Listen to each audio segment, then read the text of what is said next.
Allah jurum ndeyro jurmotoɗo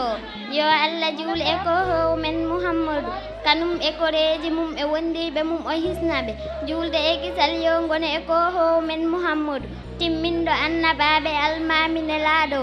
amina bandiraɓe tedduɓe tawateɓe e nde jonde hande onon kala on calminama e kuɓal ko noon ne jettirten jarnen goomu jangde mo Madiina gunaas e gardagol baba Ahmad Tijjane Kase min mbiyetemi ko Huley Ifradia to leegal Muzdalifa mbeɗa janga ɗo e duɗal murtuɗo Diop mbeɗa yiɗi reftanade mon ɗo e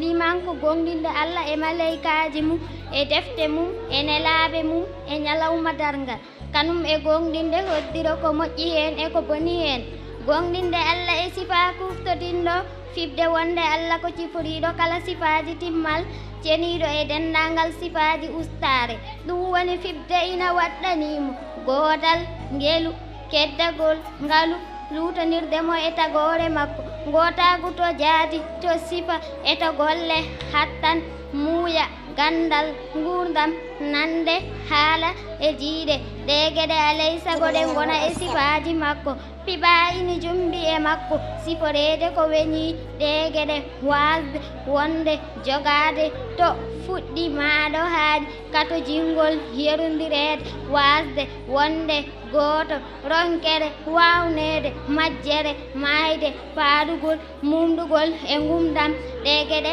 amnata ko ɗe keɓam gonɗinde nelaɓe Allah gonɗinde maleykaji Allah ko ɓalli tagiraɗi annore ɓe ñamata ɓe jarata ɓe ɗanota koko Allah yamiri ɓe tan ɓe mbaɗata gonɗinde defte Allah wonde ko ɗe defte ɗe Allah jippini e nelaɓe mum e lawol wahyu o feññini hen sariyaji ñawoje e fayidaji gam andinde yimɓe e fewnude ɗum faade e malu ɓuri hen lollude ko tawreta linjila zabura alqur'ana ko qur'ana non woni ɓurde howindede momtore kala ko yahdani e mum e nder defte gadiɓe jippade ɗe gonɗinde nelaɓe Allah wonde ko Allah neliɓe faade e tagore nde melaɓe kuccinandi e laaɓi moƴƴere ɓe kaɗande bonande koɓe 313 adi e maɓɓe fof ko baba Adam sakkiti ko nelaɗo men Muhammad yo Allah juule maɓɓe hisnaɓe ina waɗɗi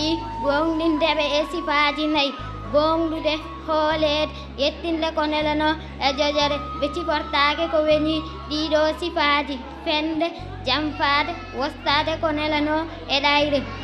gonɗinde hoddiro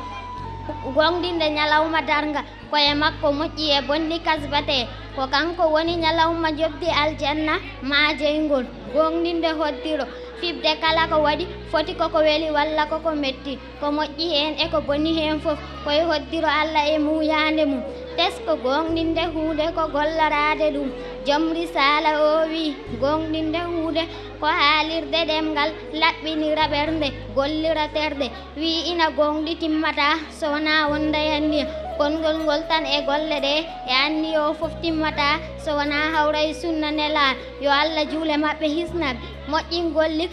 liksan ko so aɗa rewa Allah yawano jiyowo moni so a wawa kanko kam omo yima ko ɗe geɗe tati goni diine o on jaara